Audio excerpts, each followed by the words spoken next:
এমন ভাবে বলছেন কয়েকটা কথা, আযামুন নিসায়ে বারাকা, মহিলাদের মধ্যে সবচেয়ে বরকতপূর্ণ মহিলা সে।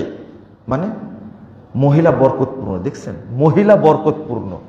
আযামুন নিসায়ে বারাকা, মহিলাদের মধ্যে সবচেয়ে বরকতপূর্ণ মহিলা হলো আইসারুহুন্না মাউনা, যে মহিলার চাহিদা কম। আপনার বাড়িতে যে মহিলাটা আছে এর চাহিদা এত বেশি, ওর 10 ভরি স্বর্ণ আছে, ও বলে যে আরো 20 ভরি লাগবে, বুঝবেন তখনই এর দ্বারা আমার পরিবারে কোনো বরকত হবে না, হতে পারেই না। কারণ আপনি বাহ্যিক বরকত মনে করছেন, কিন্তু এমন অসুখে ধরবে আপনাকে, আল্লাহ এমন গজব নাজিল করবে, একবারে সম্পদ চলে যাবে সব।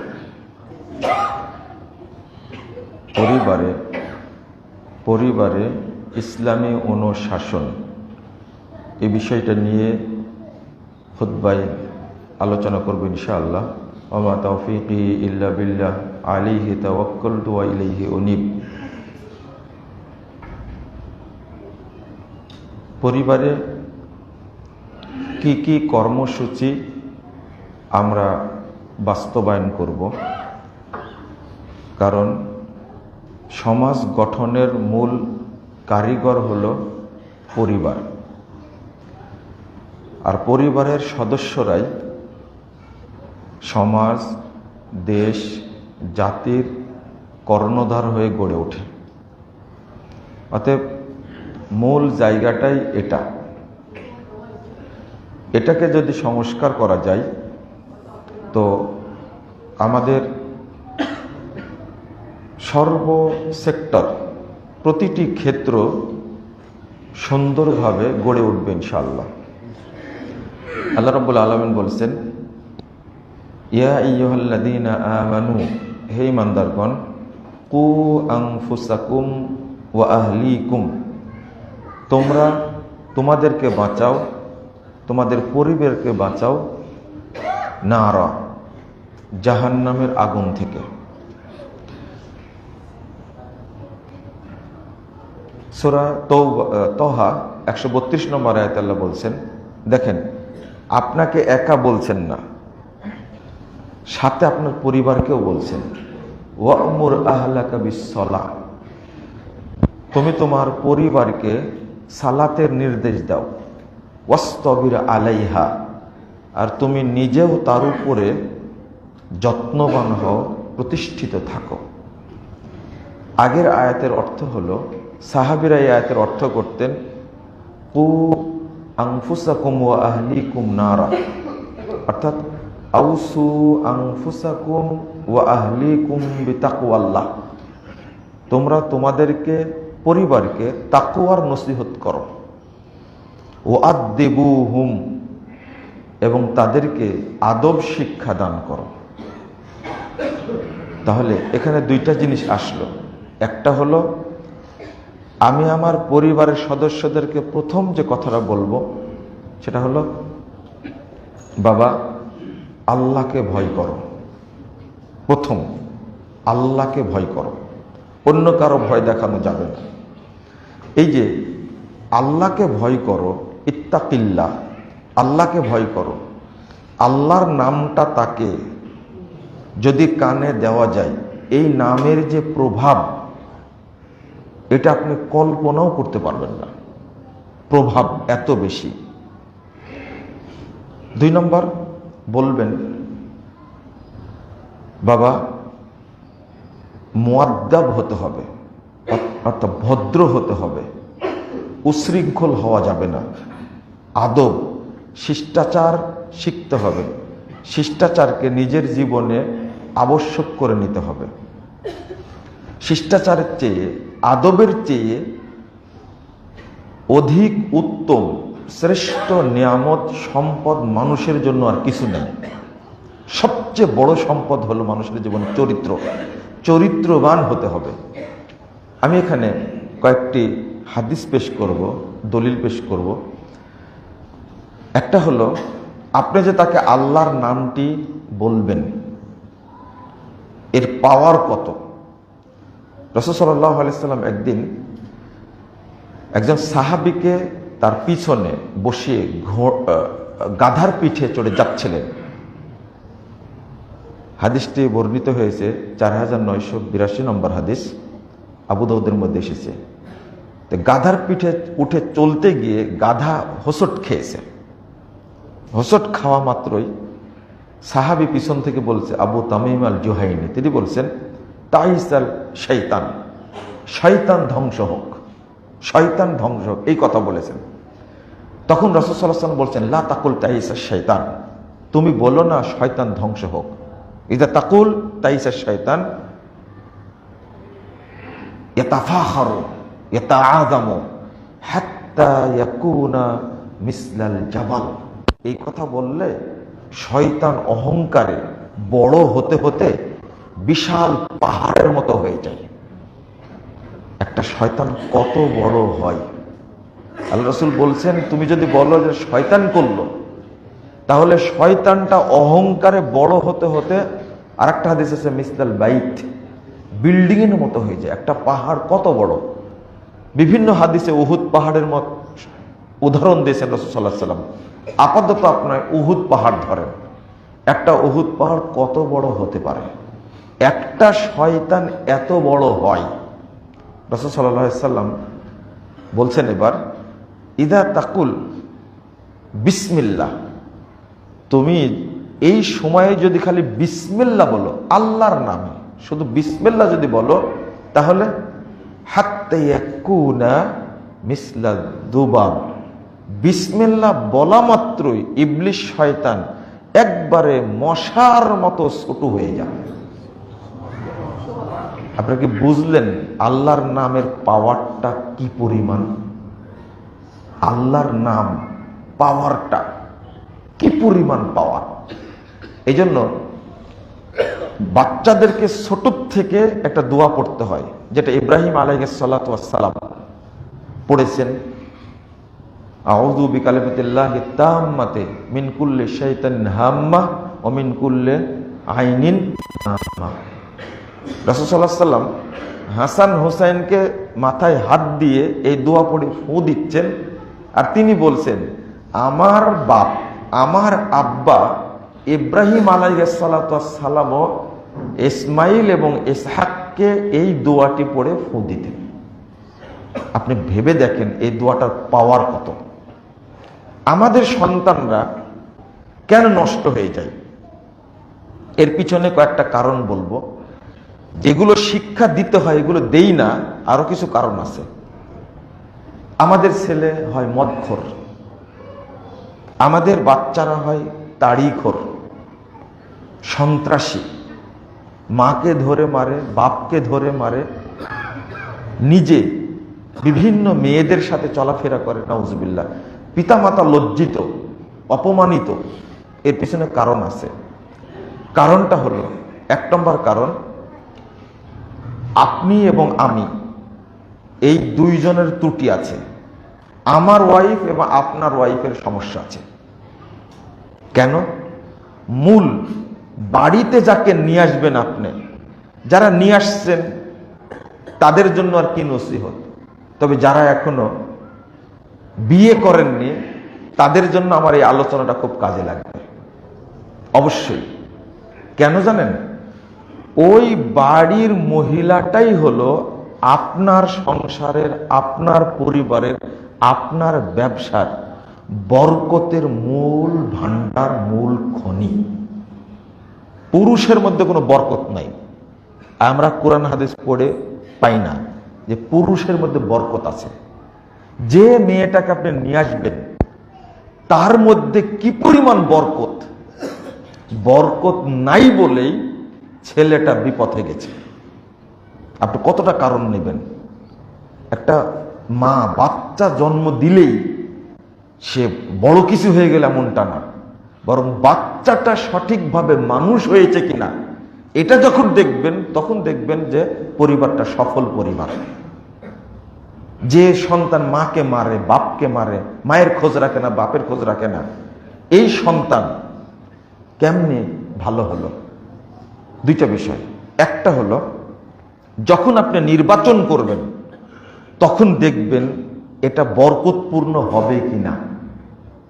আপনি এমন একটা মেয়েকে নিয়ে আসলেন যে বুরকা তো দূরের কথা, কোনোদিন ওড়নাও পরেনি, জামাটাও পরেনি, তো বুঝছেন এ হলো পরিবারের জন্য ধ্বংস কুলক্ষণ। এটা নষ্ট মহিলা একটা, এর দ্বারা কোনোদিন পরিবারে বরকত হবে না। রাসূল সাল্লাল্লাহু আলাইহি ওয়াসাল্লাম বলছেন, দেখেন হাদিসগুলো শুনেন, ইদা খাতাবা ইলাইকুম মান তারজাউনা দীনাহু ওয়া খুলুকা ফাযাব্বিজুহু ফাযাব্বিজুহু ফাযাব্বিজুহু। যখন তোমাদের কাছে কেউ প্রস্তাব দেয়, কোনো পুরুষ, কোনো ছেলে যার চরিত্র ভালো, দিন ভালো, চরিত্র ভালো, দিন ভালো, আর কিছু দেখার দরকার নাই, ফাযাব্বিজুহু, তোমরা তার সাথে বিয়ে দাও, ফাযাব্বিজুহু, তোমরা তার সাথে বিয়ে দাও, ফাযাব্বিজুহু, তোমরা তার সাথে বিয়ে দাও। 3 বার বলেছেন। দুইটা জিনিস দেখতে হবে, চরিত্র ভালো আর কি ভালো, তার দিনদারিটা ভালো আছে। ওয়াইল্লা তাফআলু, আর তোমরা যদি না দাও, তাকুন ফিতনাতুন ফিল আরদি ওয়া ফাসাদুন কাবীর। আল্লাহ রাসূল বলছেন, ওই সন্তানের ছেলের সাথে যদি বিয়ে না দাও, তাহলে তোমার মাধ্যমে, এই তোমার মেয়ের মাধ্যমে পৃথিবীতে কঠিন ফিতনা এবং বিপর্যয় তৈরি হবে। এই হাদিসগুলো কোথায় রাখবেন আপনি? মুহাম্মদুর রাসূলুল্লাহ সাল্লাল্লাহু আলাইহি ওয়াসাল্লাম। ওটা বরকত না। আপনি এই বরকত দিয়ে কি করবেন? বিশাল বড় ব্যবসায়ী, কি 10,000 কোটি টাকা ঋণ আছে, আপনার রাতে ঘুম হয় না, ওষুধ খেয়েও ঘুমায় না আপনার, তো এটা তো আর বরকত না। এটা তো হাতির দাঁতের মতো দেখা যাচ্ছে, কিন্তু আপনার ঋণের কারণে আপনি মানুষের টাকা মেরে খাচ্ছেন, এটা তো হতে পারে না। রাসূল সাল্লাল্লাহু আলাইহি ওয়াসাল্লাম বলছেন, আযাবুন নিসায়ে বারাকা, বরকতপূর্ণ মহিলা তারা যারা স্বামীর কাছে দাবি করে না, চাহিদা নাই, যতটুকু প্রয়োজন ততটুকু, এর মধ্যে বরকত আছে। রাসূল সাল্লাল্লাহু আলাইহি ওয়াসাল্লাম বলছেন, 13,537 নম্বর হাদিস, তাবরানী কাবীরের মধ্যে এসেছে। রাসূল সাল্লাল্লাহু আলাইহি ওয়াসাল্লাম বলছেন, তাব্বাল লিয-যাহাবি ওয়াল ফিজ্জা, বদদুয়া দিচ্ছেন, স্বর্ণের খনি, রূপোর খনি ধ্বংস হয়ে যাক, এটা দরকার নাই, সব ধ্বংস হয়ে যাক। তাব্বাল লিয-যাহাবি ওয়াল ফিজ্জা, তাব্বাল লিয-যাহাবি ওয়াল ফিজ্জা, স্বর্ণ আর রূপই তো মূল সম্পদ, এটা সব ধ্বংস হয়ে যাক। তখন সাহাবীরা কলু, ইয়া রাসূলুল্লাহ আইয়ুল মালি নাত্তাখিযুহু, তাহলে আমরা কোন সম্পদটা গচ্ছিত রাখবো? আপনি যে বদদুয়া করলেন সম্পদ ধ্বংস হয়ে যাক, তা সম্পদ তো হলে চলতে পারবো না। রাসূল সাল্লাল্লাহু আলাইহি ওয়াসাল্লাম বলছেন, লিয়াত্তাখিজ আহাদুকুম যাওজাতাম মুমিনাতান তুঈনু আলা আমরিল আখিরা। আরে তুমি তোমার বাড়িতে একটা নেককার স্ত্রী রেখে দাও, এটাই হবে বরকতের উৎস, এটাই হলো স্বর্ণের খনি। আপনি কোথায় যাবেন? এই হাদিসটা কোথায় রাখবেন? 2370 নম্বর হাদিস, তাবরানী কাবীরের মধ্যে এসেছে। মানে আল্লাহ রাসূল বলতে চাচ্ছেন, লিয়াত্তাখিজ আহাদুকুম যাওজাতান মুমিনাতান তুঈনু আলা আমরিল আখিরা, যে মহিলা দ্বীনী কাজে স্বামীকে সহযোগিতা করে, এই মহিলা হলো বরকতের মূল উৎস, বরকতের মূল খনি। তাকে আপনি নির্ধারণ করলে যদি ব্যর্থ হন, পরিবারে বরকত হবে? 1 নম্বর বরকত হলো আপনার সন্তানরা, 1 নম্বর বরকত। রাসূল সাল্লাল্লাহু আলাইহি ওয়াসাল্লাম বলছেন, ইন্নাদ দুনিয়া কুল্লাহা মাতা, পুরো পৃথিবীটাই হলো ভোগ্য বস্তু, তবে খায়রু মাতাইদ দুনিয়া আল মারআতুস সালিহা, তার মধ্যে সবচেয়ে বরকতি মহিলা হলো যে মহিলা নেককার মহিলা। স্বর্ণের খনিও তো একটা দুনিয়ার ভোগ্য বস্তু, রূপার খনিও তো একটা ভোগ্য বস্তু, কিন্তু রাসূল সাল্লাল্লাহু আলাইহি ওয়াসাল্লাম বলছেন এইগুলো না, বরং নেককার স্ত্রীটাই হলো দুনিয়ার শ্রেষ্ঠ সম্পদ, শ্রেষ্ঠ খনি, সম্পদের শ্রেষ্ঠ খনি। আমরা তো আসলে এই জিনিসটা বুঝি না। বুঝলে কি আর একবারে উলঙ্গ মহিলাকে আমরা নিজের সঙ্গিনী করে ঘরে নিয়ে আসি? আর একটা হাদিস শুনেন, রাসূলুল্লাহ সাল্লাল্লাহু আলাইহি ওয়াসাল্লাম বলছেন, খায়রু নিসাইকুম, তোমাদের মধ্যে উত্তম মহিলা, জান্নাতি মহিলারা কারা আমি বলে দিই। এক, আল ওদুদ, যে মহিলা তার স্বামীকে অতিরিক্ত ভালোবাসা দেয়। প্রেম, ওদুদ মানে প্রেম, প্রীতি, ভালোবাসা, আদর যে মহিলা দেয়, এই মহিলা হলো শ্রেষ্ঠ মহিলা আল্লাহর কাছে। আল অলুদ, যে মহিলার বাচ্চা বেশি। আল মুয়াতিয়াতু, যে মহিলা অনুগত। আল মুয়াসিয়াতু, যে মহিলা সমব্যথী। স্বামী অসুস্থ হয়ে গেছে, চলতে পারে না, কিন্তু স্ত্রী বলে তুমি বেঁচে আসো, এইটাই আমার জন্য বড় পাওয়া। অনেকে তো মরে গেছে, আমার সন্তান তো আমার স্বামীর মুখটা দেখতে পাচ্ছে, আমার সন্তান আমার স্বামীকে বাপ বলে ডাকতে পারছে, এটাই বড় পাওয়া। তুমি অসুস্থ থাকো, আমি থাকতে তোমাকে কষ্ট দিতে দিব না। আল মুয়াসিয়াত, এটাই হলো সমব্যথী। এই স্ত্রী পাওয়া যাবে? এই স্ত্রী পাওয়া যাবে না, পাওয়া যাবে না। কারণ বহু রেকর্ড, অ্যাক্সিডেন্ট করেছে, অসুস্থ হয়ে গেছে, স্বামীকে ডিভোর্স দিয়ে চলে গেছে, বুঝতে পেরেছে এই রোগ ভালো হবে না, ছোট্ট দুইটা বাচ্চা রেখে মহিলা চলে গেছে। কত রেকর্ড আছে। রাসূল সাল্লাল্লাহু আলাইহি ওয়াসাল্লাম গুণগুলো কি এমনি বলেছেন? এরা হলো জান্নাতি মহিলা। এরপরে বলছেন ওয়াশাররু নিসাইকুম আল মুতাবাররিজাত আল মুতাখায়্যিলাত হুন্নাল মুনাফিকাত লা ইয়াদখুলনাল জান্নাহ। লা ইলাহা ইল্লাল্লাহ। সবচেয়ে খারাপ মহিলা যারা, যারা নিজের সৌন্দর্যকে মানুষকে দেখায়। যখনই আপনার ওয়াইফের মুখমণ্ডল, হাত, পেট, পিঠ দেখতে পাবে, তখনই বুঝবেন এই মহিলা হলো নিকৃষ্ট মহিলা। এই মহিলার দ্বারা কখনো বরকত। ফাইনাল ফাইনাল আল্লাহ যেটা বলেন যে বিধান, সেটার মধ্যে কোনো কমতি আছে নাকি? ফাইনাল আল মুতাবাররিজাত। যখনই আপনার ঘরের মহিলা, আপনার মেয়ে হোক, আপনার বোন হোক, আপনার ওয়াইফ হোক, আপনার মা হোক, যখনই সেজে গুজে বের হবে, আচ্ছা কাকে দেখানোর জন্য বের হয়? সাজলে, পারফিউম মাখলে, সেন্ট মাখলে তার স্বামীর জন্য। এটা আমরা জানি, কোনো মহিলা যদি সেন্ট মেখে বাইরে বের হয়, এই মহিলার সাথে সাথে অপবিত্র হয়ে গেল, অপবিত্র হয়ে গেল। যতক্ষণ সে ফরজ গোসলের মতো গোসল না করবে, ততক্ষণ সে পবিত্র হতে পারবে না, কোনো দিনই না। যখনই সেজে গুজে বের হবে, তখনই বুঝতে হবে আমার এই ওয়াইফ কুলক্ষণে ওয়াইফ। এই ওয়াইফ দ্বারা বাড়িতে কোনো বরকত হবে না। অল মুতাখায়্যিলাত, যারা জেদি মহিলা, অহংকারী, সবসময় বাপের প্রশংসা করে, ভাইয়ের প্রশংসা করে, আর স্বামীকে বলে তুমি তো ফকিন্নির বাচ্চা, তোমার তো কিছুই ছিল না, আমার বাপের কারণে অনেক কিছু হয়েছে, আমার বাপ এটা দিয়েছে, আমার মা এটা দিয়েছে। বুঝবেন এই মহিলা হলো কুলক্ষণে মহিলা, কোনোদিন বরকত হবে না। আপনার পরিবার নষ্ট করবে, সন্তানগুলো ধ্বংস হবে, এতে কোনো সন্দেহ নাই। এরপরে কি বলছেন?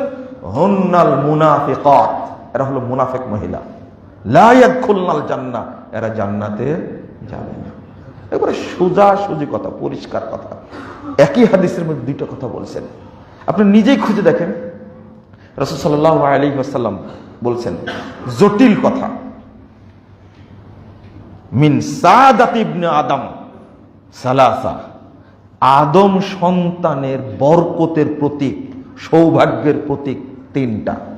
তার মধ্যে আলমারআতুস সালেহা, পরিবারে বরকত, সংসারে বরকতের প্রতীক হলো প্রথম নম্বর হলো নেককার মহিলা। এ বাড়িতে থাকলে বরকত হবে। দুই, ওয়াল মাসকানুস সালেহ, প্রশস্ত ঘর।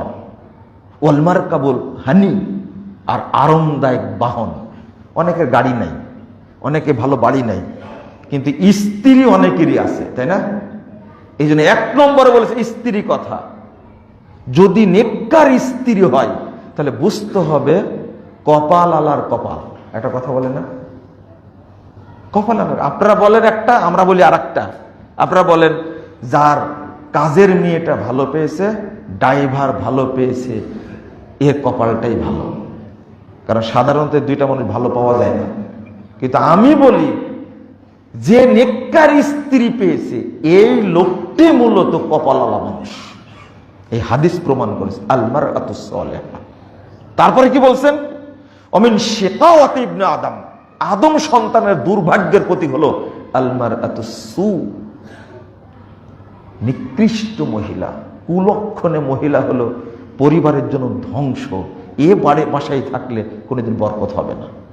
কথাগুলো স্পষ্ট পরিষ্কার কাটা কাটা কথা। ওয়াল মারকাবুস সু ওয়াল মাসকানুস সু। কিন্তু আমরা কি এগুলো বুঝি? তাহলে আমি আবার ফিরে যাই ওই জায়গায়, সেটা হলো গৃহিণী, সঙ্গিনী নির্বাচন করতে ভুল হলে আপনার পুরো জীবনটাই ভুল ভুল ভুল। ওই জায়গায় চিন্তা করতে হবে। 2 নম্বর করেছেন, এবার তাকে আপনি বলেন।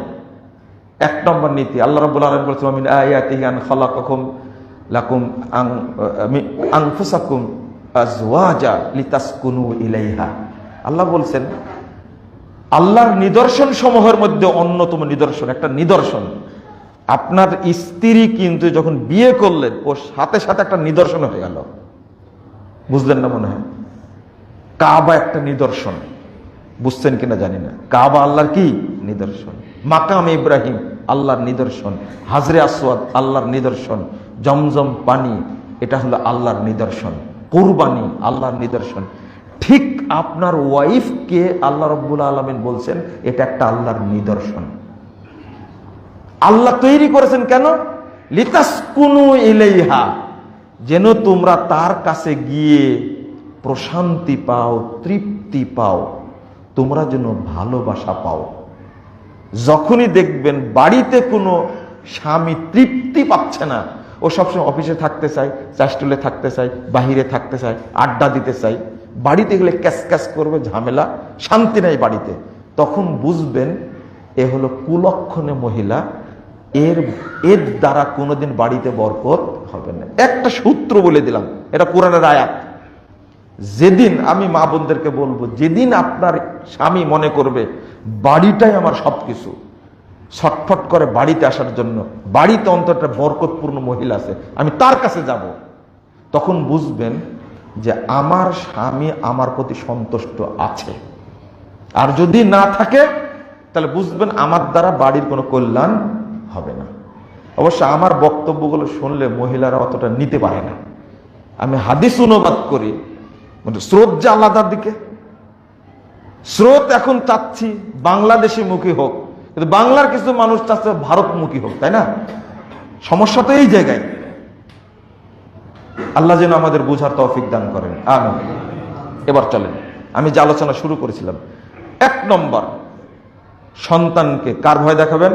আল্লাহ, রাসূল সাল্লাল্লাহু আলাইহি ওয়াসাল্লাম। 2 নম্বর বলছেন আদিবুহুম, তাদেরকে আদব শিক্ষা দেবে, আল্লাহর ভয়। রাসূলুল্লাহ সাল্লাল্লাহু আলাইহি ওয়াসাল্লাম বলছেন, 22,128 নম্বর হাদিস, আহমদের মধ্যে, মুসনাদ আহমদের মধ্যে এসেছে, আনফিক আলা ইয়ালিক মিন তাওলিক, তুমি তোমার বেঁচে থাকা পর্যন্ত তোমার পরিবারের উপরে খরচ করো। ওয়ালা তারফা আনহুম আসাকা আদাবা, শিষ্টাচারের লাঠি তুমি উঠিয়ে শিকাই তুলে রেখে না। মানে আমরা কোথায় রাখি? ছাদে তুলে রাখি, লাঠির দরকার নাই। আল্লাহ রাসূল বলছেন আদবের, শিষ্টাচার, চরিত্র শিক্ষা দেওয়ার লাঠিকে তোমরা উপরে উঠে রাখো না, বরং কাছে রেখে দিও। আমরা এখন আমেরিকা, লন্ডন, কানাডা, অস্ট্রেলিয়ার চরিত্র গ্রহণ করেছি, তাই না? বাচ্চাদেরকে কি করা যাবে না? মারা যাবে না, ধমক দেওয়া যাবে না, ভয় দেখানো যাবে না। আরে আমেরিকা, অস্ট্রেলিয়ার চরিত্র আমাকে গ্রহণ করতে হবে। আমেরিকা, লন্ডনে কি মানুষ বাস করে যেখানে ছেলে মাকে ধর্ষণ করে, আস্তাগফিরুল্লাহ, ভাই বোনের সাথে অবৈধ সম্পর্ক রাখে? ওই সমস্ত লোকদের চরিত্র আমাকে নিতে হবে কেন? আপনাকে শিক্ষিত বলেছে কে? আপনি তাদের সম্পর্কে জানেন? যে সন্তান মা বাবার খোঁজ রাখে না, যে দেশের 70% সন্তান হলো জারজ সন্তান, তারা বাপকে ছেড়ে জানে না, সেই দেশের আপনার চরিত্র গ্রহণ করতে হবে। এই শিক্ষা আপনাকে কে দিতে বলেছে? আমি মুসলিম, আমার জন্য আল্লাহ যেটা ফায়সালা করেছেন এটাই চূড়ান্ত ফায়সালা। আল্লাহর নবী বলছেন লা তারফা আনহুম আসাকা আদাবান, মারতে বলছেন, মারতে বলেছে, লাঠি দিয়েই সোজা করতে হবে। হ্যাঁ, এখন যে সুন্দর শিক্ষা দিচ্ছেন, কই আপনার বাপকে জিজ্ঞেস করেন তো বিশ্ববিদ্যালয়ের কোনো ভিসিকে তারা ন্যাংটা করেছে কিনা, কোনো প্রমাণ আছে কিনা? এখন করছে কেন? আপনি যাকে শিক্ষা দিয়েছেন ওই আমেরিকা শিক্ষা, ভিসিকে ধরে বিশ্ববিদ্যালয়ের মধ্যে জ্ঞান কেন্দ্র, সর্বোচ্চ বিদ্যাপীঠ, সেখানে ভিসির সব প্যান্ট ট্যান্ট খুলে নিচ্ছে। কারা এটা? আপনার সন্তান না তারা? আন্দোলন করতে গেলে বের হতে দিচ্ছে না তাদেরকে, বলছে অমুকের গালে গালে জুতা মারো তালে তালে। এরা কখনো শুনেছেন ওই যে আমেরিকার শিক্ষা ব্যবস্থা যে আদব শিক্ষা দিতে পারেননি? আপনার শিক্ষককে কিভাবে অপমান করতে পারে? মানে আদব শিক্ষা দেননি? আল্লাহর নবী মুহাম্মদুর রাসূলুল্লাহ সাল্লাল্লাহু আলাইহি সাল্লাম বলছেন, ও আখিবহুম ফিল্লাহ, তোমরা আল্লাহর ভয় দেখাও সন্তানকে। আর আপনি ভয় দেখাবেন না, এইভাবে ছেড়ে দিবেন? আমরা তো বিশ্ববিদ্যালয়ে পড়েছি, কোনোদিন তো টিচারদের নিয়ে বাজে কথা মন্তব্য করিনি, কোনোদিন তো এই স্লোগান দেইনি, অমুকের গালে গালে জুতা মারো তালে তালে, এই স্লোগান তো কোনোদিন দেইনি। আমাদের বাপ মা তো সেটা শিক্ষা দেয়নি। আদব এমন গুরুত্বপূর্ণ। মুহাম্মদ রাসূলুল্লাহ সাল্লাল্লাহু আলাইহি ওয়াসাল্লাম বলেছেন, মান হুরিমা মা ইউহরামির রিফক ইউহরামিল খায়র, যাকে ভদ্রতা দেওয়া হয়নি, যাকে কমলতা দেওয়া হয়নি, তাকে সব কিছু কল্যাণ থেকে বঞ্চিত করা হয়েছে। বুঝলেন না মনে হয় কথাটা? যাকে ভদ্রতা দেননি আল্লাহ, তাকে কিছুই দেননি। একবার ভদ্রতা এমন জিনিস। রাসূল সাল্লাল্লাহু আলাইহি ওয়াসাল্লাম বলছেন, মান উতিয়া হাজ্জা মিনার রিফক, যাকে ভদ্রতার অংশ দেওয়া হয়েছে, ফাকাদ উতিয়া হাজ্জাহু মিন খায়রিদ দুনিয়া ওয়াল আখিরাহ, ওই ব্যক্তিকে দুনিয়া এবং আখিরাতের সকল কল্যাণ দান করা হয়েছে। সুবহানাল্লাহি ওয়া বিহামদিহি। যাকে ভদ্রতা দেওয়া হয়েছে, চরিত্র দেওয়া হয়েছে, আল্লাহ রাসূল বলছেন তাকে দুনিয়ার কল্যাণ আখিরাতের কল্যাণ সবই দেওয়া হয়েছে। আর একটা হাদিস কি বললাম? আর যাকে ভদ্রতা থেকে বঞ্চিত করা হয়েছে, তাকে সব কিছু থেকে বঞ্চিত করা হয়েছে। তা আপনি শিক্ষা দিবেন না কেন? আল্লাহ রাসূল বলছেন, ওয়া আদিবুহুম, মনে রাখবেন, ইলম শিক্ষা দেওয়ার আগে ভদ্রতা শিক্ষা দিতে হবে। কারণ ভদ্রতা শিক্ষা না দিলে আপনার ছেলের বদনামের চেয়ে আপনার বদনামটা বেশি হবে। ওই যে আপনার মেয়েকে বিয়ে দিয়েছেন, তো ভদ্রতা জানে না, প্রথম গালি হলো ওই মেয়ের শ্বশুর বলবে, তোমার বাপ এটা শিক্ষা দেয়নি তোমাকে? আগে আপনার উপরে গেল না আপনার মেয়ের উপরে গেল? মা বলবে, কি শিখেছে? তোমার মা কিছু শিক্ষা দেয়নি? এগুলো করো কেন? এই সমস্ত কথা বলো কেন? আগে বদনামটা কার হয়, তার না বাপ মায়ের? এই জন্য একটা বড় সম্পদ হলো চরিত্র। চরিত্রের চেয়ে বড় সম্পদ আর কিছু নাই মানুষের। আর যাকে চরিত্র দেওয়া হয়নি, তাকে কোনো কল্যাণই দেওয়া হয়নি। একটা মিটিং এর মধ্যে খারাপ আচরণ করছে, প্রথম বলে, এই যে কার বেটা এটা, বেড়াইদের এটা কার সন্তান, এটা বলবে না, এটা চিনে না তাকে, প্রথম বলবে এটা কার সন্তান, ওকে ফোন দেবে। আচ্ছা তোমার সন্তান এরকম হয়েছে কেন? তুমি তো আমাদের বন্ধু মানুষ। দোষটা ওর হলো না তার বাপের হলো? আগে তার বাপের। কঠিন জিনিস আদর্শটা। এই জন্য বলছেন আদিবুহুম, তোমরা তাদেরকে আদব শিক্ষা দান করে।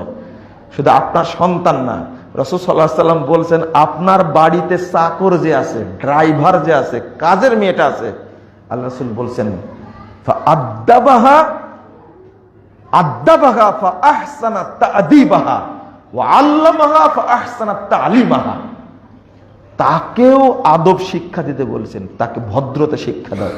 কাজের মেয়েকে যদি আল্লাহ রাসূল বলেন যে ভদ্রতা শিক্ষা দাও, তাহলে আপনার সন্তানকে দিতে হবে না ভদ্রতা শিক্ষা? ও কাজের মেয়ে কয়দিন কাজ করবে, কয়দিন থাকবে, কাজের মেয়েটা কয়দিন থাকবে, তাকে ভদ্রতা শিক্ষা দেওয়ার কথা বলছেন। রাসূলুল্লাহ সাল্লাল্লাহু আলাইহি ওয়াসাল্লাম বলছেন, মা মিন শাইইন আসকালু ফিল মিজান মিন হুসনিল খুলকি, কাল কিয়ামতের মাঠে দাড়ি পাল্লায় মাপা হবে আপনার সৎ আমলগুলো, তাহাজ্জুদের আমল, হজ্জের আমল, সিয়ামের আমল, সালাতের আমল। রাসূল সাল্লাল্লাহু আলাইহি ওয়াসাল্লাম বলেছেন, 2002 নম্বর হাদিস তিরমিজির মধ্যে এসেছে, সবচেয়ে নেকিপূর্ণ ভারী আমল হবে আপনার চরিত্রটা। মানে একদিকে যদি আপনার সারা জীবনে সালাত তুলে দেওয়া হয়, আর একদিকে যদি আপনার চরিত্র তুলে দেওয়া হয়, তাহলে ভারী হবে আপনার চরিত্রটা, মানুষের অমূল্য সম্পদ। সারা বছরের তাহাজ্জুদ। হাদিসে আসছে, ইন্নাল মুমিনা লা ইউদরিকু দারাজাতা সাইমিল নাহার ওয়া কাইমিল লাইল। আল্লাহু আকবার। যে মুমিন ব্যক্তি চরিত্রবান হবে, এমনি চরিত্রবান, সে তাহাজ্জুদ পড়ে না, সিয়ামও রাখে না, চরিত্রবান হওয়ার কারণে সারা জীবনের তাহাজ্জুদের নেকি, সারা জীবনের সিয়ামের নেকি, নফল সিয়ামের নেকি আল্লাহ তার আমুল্লামে অটো দান করবে। আপনাদের যে বুঝাতেছে যে হাদিস বলাটা আমার উদ্দেশ্য না।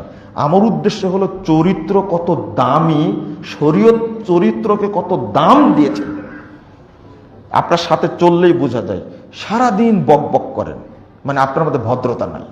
আল্লাহ রাসূল সাল্লাল্লাহু আলাইহি ওয়াসাল্লাম বলছেন, আল হায়া ওয়াল ইউ শুবাতুম মিনাল ঈমান ওয়াল বাযা ওয়াল বায়ানু শুবাতুম মিনান নিফাক।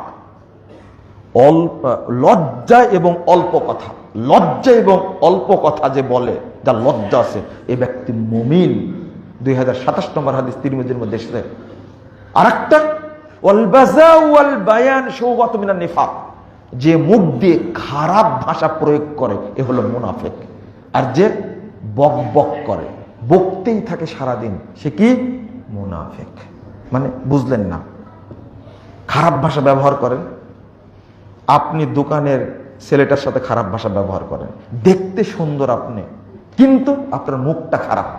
রিকশাতে উঠেছিলেন, রিকশা থেকে নেমে রিকশাওয়ালাকে এমন কিছু বাক্য বললেন, শুনতেই খারাপ লাগছে, বুঝবেন যে আমি মুনাফিক, আমি মুনাফিক। লা হাওলা ওয়ালা কুওয়াতা ইল্লা বিল্লাহ। আমি মুনাফিক। না হলে আমার মুখ দিয়ে এত খারাপ ভাষা বেরোলো কেন? আমার দ্বারা এত খারাপ কাজ হলো কি করে? আমি তো বুঝলাম না। আরেকটা হলো যে মানুষের ভদ্রতা যদি থাকে, তার মুখ দিয়ে কখনো খারাপ কথা বের হবে না। 2, তার আচরণে কখনো মানুষ কষ্ট পাবে না, তার ব্যবহারে মানুষ কখনো দুঃখ পাবে না, বরং বলবে কি জানেন? মাশাআল্লাহ।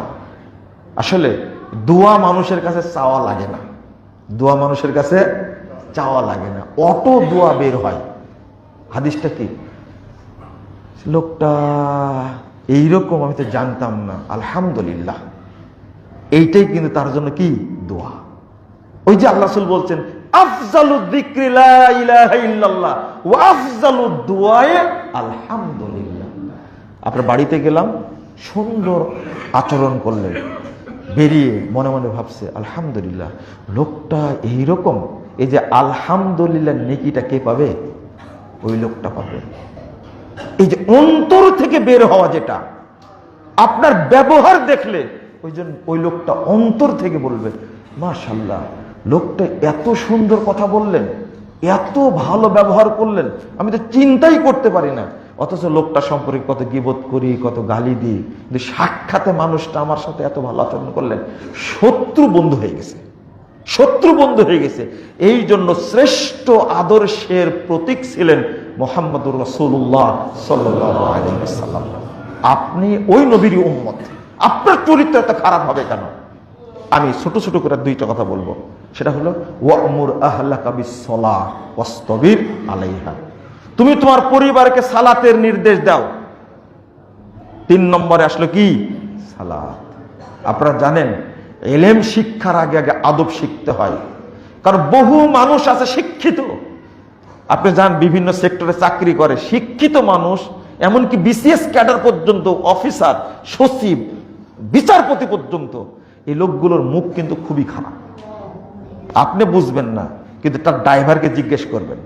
একজন বলছেন, এক ড্রাইভার বলছেন যে স্যার, আমার স্যারের সবচেয়ে নরমাল ভাষা হলো শুয়োরে বাচ্চা, এটা ছাড়া ভাষা বলেই না আমাকে। আস্তাগফিরুল্লাহ, আস্তাগফিরুল্লাহ। চিন্তা করেন, তার কষ্ট। আমার বাপ মা আছে, বাপ মা জন্ম দিয়েছে, কিন্তু স্যার কথায় কথায় আমার এই ভাষাটা ব্যবহার করে। অথচ মানুষটা একজন বিচারপতি। আস্তাগফিরুল্লাহ, আস্তাগফিরুল্লাহ। তাহলে বোঝা গেল ভদ্রতার শিক্ষা, 2টার মধ্যে পার্থক্য করতে গেলে যার মধ্যে ভদ্রতা থাকবে, এর দ্বারা মানুষ কখনো কষ্ট পাবে না। কিন্তু ভদ্রতা না শিখে যদি শিক্ষাই বড় হয়, এই লোকের আচরণ থেকে মানুষ মুক্ত থাকবে না। ওই লোকের আচরণে খারাপ আচরণ প্রভাব পড়বেই। আমি শেষ কথাটা বলছি যে সালাতের নির্দেশ দাও, ওয়াসতাবির আলাইহা। আল্লাহর পরে বলছেন লা নাসআলুকা রিজকা, আমি তোমার কাছে রুজি চাই না, নাহনু নারযুকুক, আমরাই তোমাদের রুজি দান করি, তোমাকে রুজি দান করি। আল্লাহ বলছেন। আচ্ছা, সালাতের সাথে খাবারের কি সম্পর্ক? বুঝলেন না মনে হয় কথাটা, তাই না? একই আয়াতে বলছেন সালাত, এর সাথে সাথে বলছে কি খাবার। কেন? অনেক মানুষ আমরা আছি খাবার সংগ্রহের কারণে সালাতকে কি করি, দেরি করে ফেলি। কখনোই না। ইমাম ইবনে কাসির রাহিমাহুল্লাহ বলছেন ইযা আকামতাস সালাহ আতাকার রিজক মিন লা তাহতাসিব মিন হাইসু লা তাহতাসিব। তুমি যখন সালাত পড়ে ফেলবে তখনই দেখবে তোমার কাছে অটো আল্লাহর পক্ষ থেকে রুজি আসবে, তুমি কল্পনাও করতে পারবে না। তাহলে আগে সালাত। আপনি পড়েন কয়টাই জানি না, জোহরের সালাত। জুমার দিন অনেক আগে আসছেন, আলহামদুলিল্লাহ, ভালো খুতবা শুনছেন, সালাতের মধ্যে আসছেন, ভালো। কিন্তু অন্য দিন জোহর কয়টাই পড়েন, আসর কয়টাই পড়েন, আর আপনার ওয়াইফ কয়টাই পড়ে? ওই যে বরকতের ভান্ডার আগে যে বক্তব্য দিলাম, ও জোহরের সালাত প্রতিদিন 3টায় পড়ে, জিজ্ঞেস করবেন আপনি, 2:30টায় পড়ে। অথচ জোহরের সালাতের টাইম আজকে হয়েছে 11:44। 11:44। বরকতের ভান্ডার আপনার বাড়িতে যে আছে, ও জোহর আসর একবারে প্রায় দিন পড়ে, 2টা একবারে পড়ে। আমি কি বুঝাতে পারলাম? টাইম হয়ে গেলে আর দেরি করা যাবে না। যেমন একটা হাদিস শোনায় আপনাদেরকে। রাসূল সাল্লাল্লাহু আলাইহি ওয়াসাল্লাম বলছেন, 4272 নম্বর হাদিস, ইবনে মাজার মধ্যে এসেছে। আল্লাহ রাসূল বলছেন ইদা উদখিলাল মাইয়িতুল কবরা, যখন মাইয়িতকে কবরে রাখা হয়, মুসসিলাতিশ শামসুল্লাহ, তখন সূর্যের আলোটা কমিয়ে দেওয়া হয়, আসরের টাইম করা হয়। তখন 2জন ফেরেশতা, নাম হলে মুনকার নাকির, চোখেও দেখে না কানেও, ভয়ঙ্কর 2 ফেরেশতা এসে উঠে বসায়। তারা বলে মার রব্বুকা, তোমার রবকে। 2 চোখ ইয়ামসাউ আইনাইহি, মাইয়িত 2 চোখ মুছে আর বলে দাউনি উসল্লি, আমাকে আগে সালাত পড়তে দাও, আমাকে ছাড়ো, আমাকে সালাত পড়তে দাও, সালাতটা পড়িনি। দেখছে না সূর্য ডুবে যাচ্ছে। মজার ব্যাপার হলো মার রব্বুকা, তোমার রবকে, এই কথাটুকু উত্তর দিতে কয় মিনিট লাগবে? বুঝেননি মনে হয়, তাই না? 10 মিনিট লাগবে। সালাতের টাইম হয়ে গেছে, মার রব্বুকা এই কথা উত্তর দেওয়ার সময় আমার নাই। ওমা দীনুক, তোমার দিন কি? ইসলাম। ওমান নবী, তোমার নবী কি? মুহাম্মদ সাল্লাল্লাহু আলাইহি ওয়াসাল্লাম। এই 3টা প্রশ্নের উত্তর দিতে কি 3 ঘন্টা লাগবে? 30 মিনিট লাগবে? 3 মিনিট লাগবে? কিন্তু না, মাইয়িত বলছে দাউনি উসাল্লি, ছাড়ো আমাকে তোমরা, আমি আগে সালাত পড়ে নি। আপনি কি বলতে পারবেন? মানে কবরে উত্তর দেওয়ার টাইম নাই যদি সালাতের টাইম হয়। আচ্ছা, মার রব্বুকা, তোমার রবকে, এই প্রশ্নটা কি খারাপ? উত্তরটা কি? উত্তরটা কি বলেন? আল্লাহ। মার রব্বুকা, তোমার রবকে কি? আল্লাহ। এই উত্তরটাই খারাপ? সালাতের টাইম হয়ে গেলে এইটাও বলার সুযোগ নেই। কোনো ইবাদত চলবে না, কোনো ইবাদত চলবে না, আগে সালাত। এই জন্য রাসূল সাল্লাল্লাহু আলাইহি ওয়াসাল্লাম বলছেন, যে ব্যক্তি আউয়াল ওয়াক্তে সালাত আদায় করে তার কবরের আযাব হবে না। 2, যে আউয়াল ওয়াক্তে সালাত আদায় করে আল্লাহ তাকে জান্নাতুল ফেরদাউসে রাখবেন। 3, যে আউয়াল ওয়াক্তে সালাত আদায় করে প্রথম যে দলটি জান্নাতে যাবে সেই কাতারের সাথে ওই লোকটি জান্নাতে যাবে। 4, যে আউয়াল ওয়াক্তে সালাত আদায় করে তার কোনো কিয়ামতের মাঠে হিসাব হবে না। পড়ি না কেন তাহলে? একজন পরিবারের অভিভাবকের সন্তানের জন্য বাপ এবং মা টার্গেটে রাখবে, এই আব্দুল মাজেদ, সালাতের টাইম হয়েছে, যাও মসজিদে যাও, আজান দাও। আগে আজান, আগে সালাত, চোখে চোখে রাখতে হবে। কিন্তু আপনি মসজিদে আসেন, আপনার সন্তান ফজরে ঘুমাচ্ছে, তাই না? দারুণ ঘুম দিচ্ছে। এই সন্তান কি বরকতপূর্ণ সন্তান হবে? না, কোনোদিনই না। আমি যে কথাগুলো বললাম আপনাদের কাছে ভারী হতে পারে। আমি সিরিয়াল বললাম, সালাতের জন্য আপনাকে বলা হয়েছে সালাতটা যেন আপনি টাইম মোতাবেক পড়েন, সব কাজ বাদ দিতে হবে, আগে সালাত পড়তে হবে। রুজির দায়িত্ব কে নিলেন? আল্লাহ। ফাইদা কুদিয়াতিস সালাত ফান্তাশিরু ফিল আরদ ওয়াবতাগু মিন ফাজলিল্লাহ। সালাত শেষ হয়ে গেছে, এবার মাঠে নেমে পড়ো, আল্লাহর অনুগ্রহ তালাশ করো, এবার বরকত পাবেন। সালাত বাদ দিয়ে চাকরি করেন, ব্যবসা করেন, বাণিজ্য করেন, যাই করেন না কেন, কোনো কাজে বরকত হবে না। টাইম হয়ে গেছে, আগে সালাত। আমি হয়তো বুঝাতে পেরেছি আপনাদেরকে, যেখানেই থাকেন না কেন টাইম হওয়ার সাথে সাথে কি পড়বেন? সালাত পড়ে দেবেন। আল্লাহ যেন আমাদের বুঝার তৌফিক দান করেন। টাইম হয়ে গেছে, আজান দিয়ে দিবেন।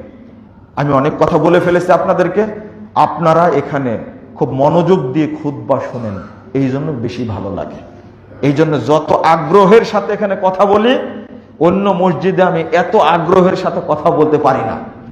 আমি আপনাদের মনোযোগ দেখে কথাগুলো আগ্রহের সাথে আসে, এবং মানুষও খুতবাটা বেশি শুনে।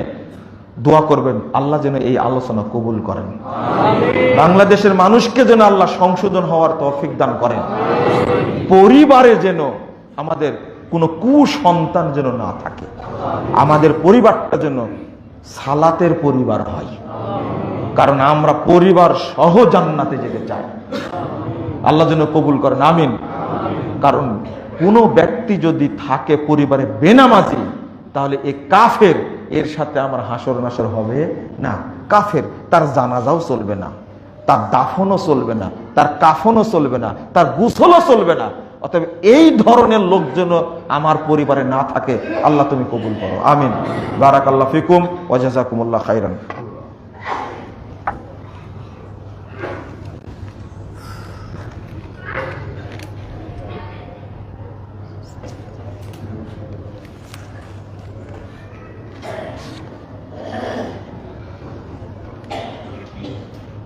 আলহামদুলিল্লাহ ওয়াহদা ওয়াসসালাতু ওয়াসসালামু আলা মান লা নাবিয়্যা বা'দা।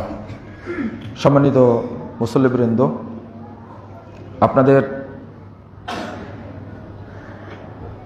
উদ্দেশ্যে দুইটি কথা। সেটা হলো, আমাদের প্রবীণ আলম, বহু আলেমের উস্তাদ শেখ হাফেজ মুসলিউদ্দিন, তিনি আবেদন জানাইছে। আমি সেখানে গেছি গতবার, একটা মানে মুরাদনগরের মধ্যে পড়ছে, একবারে একটা প্রতিষ্ঠান করেছেন মাযহাবী এলাকায়, রাস্তাঘাট নাই, ওখানে একটা মসজিদ করতে চাচ্ছেন। মসজিদ তো হয়েও গেছে, 6 লাখ টাকা ঋণ আছে, আর নিচের কাজটা করতে পারেনি। আপনাদের কাছে আবেদন করেছেন, আপনারা সহযোগিতা করবেন। কারণ আমি জানি এই বেরায়েতবাসীর অর্থায়নে বাংলাদেশের বিভিন্ন অঞ্চলে অনেক বড় বড় মাদ্রাসা মসজিদ তৈরি হয়েছে, আলহামদুলিল্লাহ। বেরায়েতবাসীর অবদান অনেক বেশি আহলে হাদিসদের জন্য। আল্লাহ যেন আপনাদের এই অবদানকে কবুল করে নেন, আমিন। আর একটা দোয়া চেয়েছেন, আসলে মাজলুম মানুষের জন্য দোয়া করবেন। প্রেসিডেন্ট জিয়াউর রহমানের স্ত্রী, 3 বারের প্রধানমন্ত্রী বেগম খালেদা জিয়া, তিনি অনেক নির্যাতনের শিকার, জানেন। চিকিৎসার জন্য বাহিরে যেতে দেওয়া হয়নি এক সময়, আপনারা দেননি যেতে, অসুস্থ অবস্থায় আছে, তার জন্য দোয়া চেয়েছেন। দোয়া করবেন আল্লাহ যেন তাকে সুস্থতা দান করেন, আল্লাহ যেন তাকে হেফাজত করেন, আমিন। পাশাপাশি মনে হয় দেশের বাহিরে যাবেন, তিনি যেন সুস্থ হয়ে আবার ফিরে আসেন, সেই দোয়াটা চাওয়া হয়েছে, আপনারা দোয়া করবেন। আপনাদের জন্য তিনি তো অনেক কিছুই করেছেন, কিন্তু আপনারা তো তাকে দেশের বাহিরেও যেতে দেননি, তাই না? শেষ মুহূর্তে, আর আগে তো মেরেই ফেলে দিছিল মনে হয়, যে এতদিন বেঁচে থাকার কি দরকার, বুড়া হয়ে গেছে, দেশের বাইরে যাওয়ার কি দরকার। এই ঘটনা ঘটেছে তো, তাই না? মানুষ যখন মাজলুম হয়, সে যেই হোক না কেন, তখন তার পাশে দাঁড়াতে হয়। কি হয়? মাজলুম হয়। আমার কথার মনে, মাজলুম মানুষ যখন হয়। আমরা সবাই জুলুমের শিকার হয়েছি, আল্লাহ যেন আমাদেরকে হেফাজত করে, আমিন। বারাকাল্লাহু ফিকুম ওয়া জাযাকুমুল্লাহ খাইরান।